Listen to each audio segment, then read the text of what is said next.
Mark Russell and Steve Pugh continue their satirical Lex Luthor and Superman story as Lois is sent to Lexor to look over the planet and its less than stellar offerings to see if it's worth the United Planet's time, or is Lex just messing with them?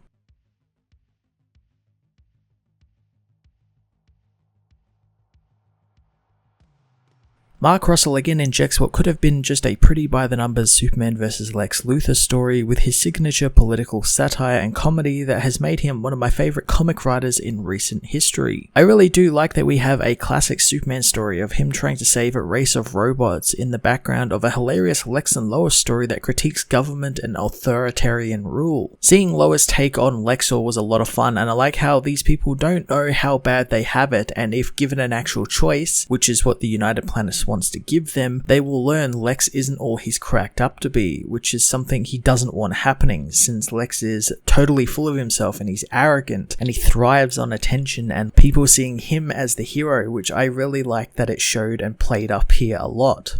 Steve Pugh continues to deliver some fantastic action in his artwork as well. Action that comes in all different forms and not just the punching kind. Again, the book is filled with many visual gags that Steve trickles in throughout the book really nicely. Again, the Superman redesign he's done here looks fantastic, and I love the larger S-shield and cape pair very nicely with Lex's far larger, more grandiose armor that he's made himself to defend himself and the people of Lexor, echoing how big and grand he sees himself in the eyes of these people. Future State Superman vs. Imperious Lex issue 2 continued Lex's fantastic and quite hilarious story, mixing classic Superman adventures with Mark Russell's signature satirical take on the worlds around these characters. While the story could end here with Superman winning the day and the United Planets getting what they wanted, I'm intrigued to see what the final issue of the series has in store for us at the end of the month, since I'm not really sure where it could go from here and what else we can explore, but I do have faith that Mark Russell and Steve Pugh will deliver. I'm going to give this issue a 10 out of 10.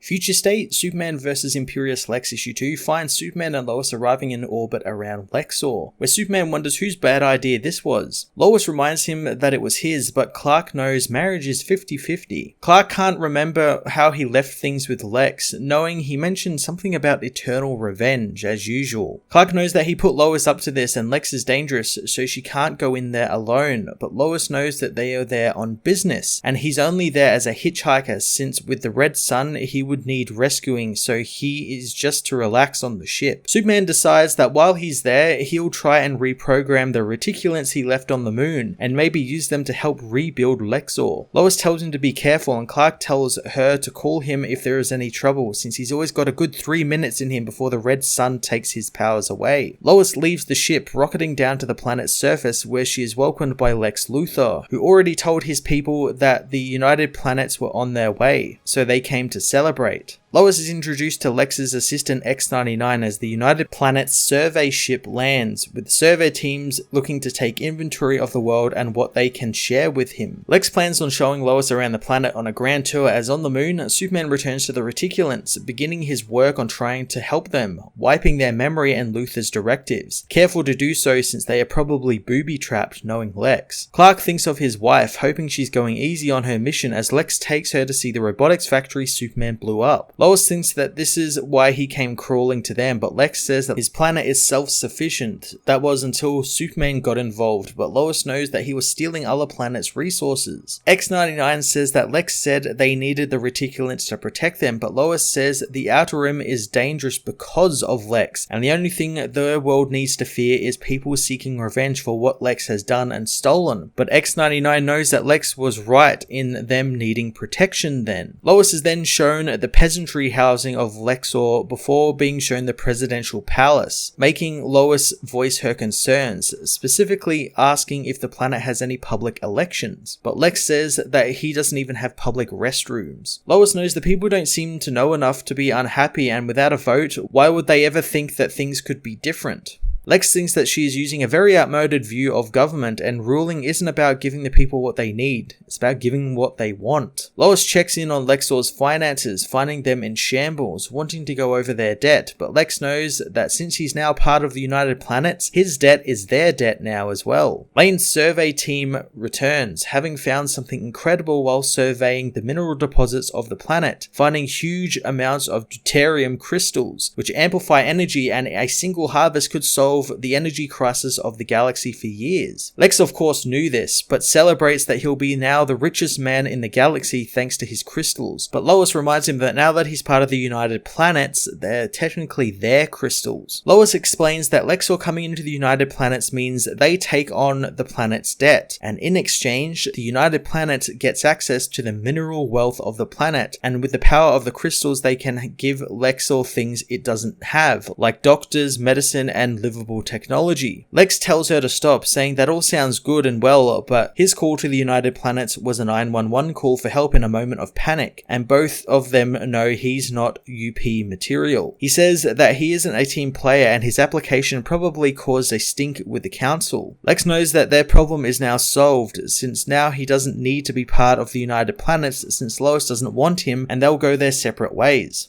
Lois says that he's right, that no one wanted him on the United Planets, but this isn't about him or her, it's about the millions on Lexor who need the United Planets' help, and the billions more that need the crystals, and now that Lexor is a member, he needs to get used to the United Planets. Lex says that rules are suggestions as his robots attack the survey team, killing the men as they secure the crystals. Lex leaves X-99 to look after Lois until she agrees to release Lexor, or until she starves, whichever one comes first. Lois says that she didn't come alone since Superman is in orbit, and Lex is more than happy to burn 2 bridges with 1 stone if that's the case. Elsewhere, Superman finishes up with a reticulance, returning to the ship to check on Lois, only to find the survey team was wiped out. Lois meanwhile talks with X-99, who says that while Lex is unorthodox, he created him, and if he's a monster, what does that say about the droid? Lex knows that he's only saying what Lex tells him to say, but the droid only talks about all of the good Lex has done for the planet. Lois says that no matter what they tell themselves to still feel like a good person, if they follow someone who's built their reign by force and lies, then they aren't following for the support of their values, but because they've become their values. The Lexor News reports on how Lexor doesn't need the help from the United Planets, and Lex would never hand the planet over to them. The news finishes and the reporter knows that it's just the opposite of what they reported the previous day, thinking they got the script wrong.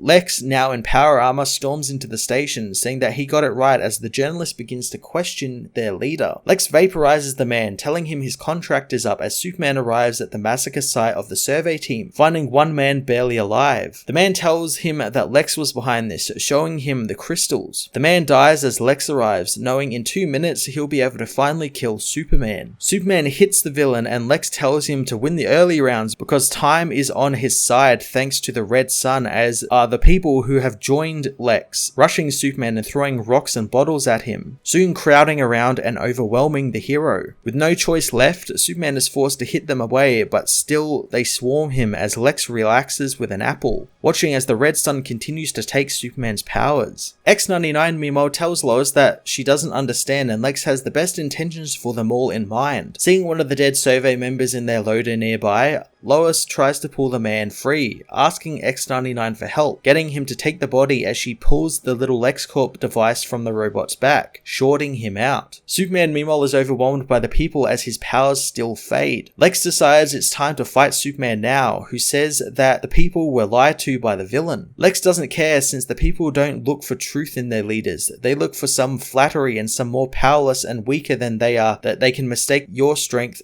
for their own. Lex is suddenly smashed away by Lois, who arrives in a power armor. Glad Lex gives long speeches, since she was able to sneak up on him and now they can leave. Later on Lex News, the reporter details how Lex led another victory for Lexor when Superman and the United Planets were bested and thrown off the planet. The Guardians meanwhile release Lexor from its pledge, and now it is no longer a United Planets member. Lex meanwhile relaxes in a bathtub, wishing sometimes he programmed X-99 with emotions so he could savor this moment with him. He asks how his selling of the crystals is going, but none of the 2.2 billion credit each crystals have sold. He demands to know why, as back on Earth, Superman is awarded the Medal of Meritorious Service for providing the synthetic energy crystals free of charge, solving the energy crisis of the galaxy. Clark says that none of it would have been possible without Lois saving him on Lexor, since all he did was synthesize the sample of the crystals in the Fortress of Solitude to make more. He knows the medal he's been given should go to the families of the survey team who died on Lexor, and to remind them of their lost loved ones, and that the future is never built alone. X-99 asks what they should do with the crystals now, but Lex says he's still thinking.